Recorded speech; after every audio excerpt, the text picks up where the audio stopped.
السلام علیکم، آپ کا کیا نام ہے؟ الطاف بھائی الطاف بھائی جی اچھا، آپ سے چند ایک ہم اسلامی سوال کریں گے، پھر آپ نے ان کا جواب دینا ہے. جی یہ بتائیں کہ ہمارے نبی اکرم صلی اللہ علیہ وآلہ وسلم پر کون سی کتاب نازل ہوئی؟ صلی اللہ علیہ وسلم ان پر کون سی کتاب نازل ہوئی آسمانی؟ قرآن مجید. اچھا، یہ بتائیں کہ ہمارے آقا صلی اللہ علیہ وسلم کی والدہ کا کیا نام ہے؟ والدہ کا ہمیں تو نہیں پتا اس اچھا، افسوس کی بات ہے، پتہ ہونا چاہیے. پتا تو ہونا. اچھا، ان کی والدہ کا نام حضرت آمنہ. آمنہ اچھا، یہ بتائیں کہ وضو اس کے کتنے فرائض ہیں؟ اس کا 3 ہے. کون کون سے؟ ناک کا، کان کا، جسم کا. وضو کے کتنے فرائض ہیں؟ 3. کون کون سے؟ تھوڑا اونچا بتا دیں. ناک کا. نہیں، کس طرح ناک کا مطلب سمجھا دیں. سمجھا دیں جی اس طرح جی. کر لو، جسم پاک کر لو.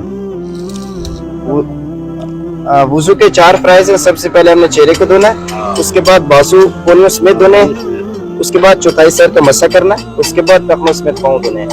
اچھا، یہ بتائیں کہ پہلا کلمہ سنا دیں. اعلیٰ کلمہ طیب لا الہ الا اللہ محمد رسول اللہ. ہمارے نبی کا کیا نام ہے؟ صلی اللہ علیہ وسلم. ان کا نام یہ درود شریف ہے. اچھا، اس کا نام کا محمد محمد صلی اللہ علیہ وسلم. السلام علیکم، آپ کا کیا نام ہے؟ مراتب علی. مراتب علی. اچھا، آپ سے ہم چند ایک اسلامی سوال پوچھیں گے، ان کا پھر آپ نے جواب دینا. یہ بتائیں کہ ہمارے آخری نبی کا کیا نام ہے؟ حضرت مولانا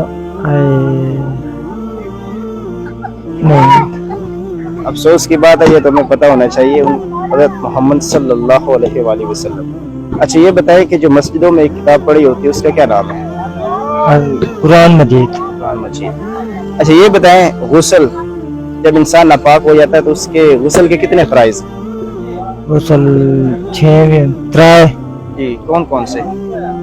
ایک ناک تے جی ترائے ناک کو لے ہو گیا جی جی تے تیرے عباس جی.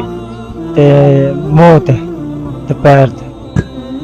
غسل کے 3 فرائض ہیں. سب سے پہلے ہم نے غرارہ کرنا، کلی کرنی، اس کے بعد ناک کی نرم مٹی تک پانی لے جانا، اور اس کے بعد پورے جسم پر اس طرح پانی پھینکنا ہے کہ کوئی بال بھی خشک نہ رہے. اچھا، یہ بتائیں کہ ہمارے آقا صلی اللہ علیہ وآلہ وسلم نے کتنے سال عمر پائی؟ پتہ نہیں کتنے. نبی اکرم صلی اللہ علیہ وسلم نے 63 سال عمر پائی.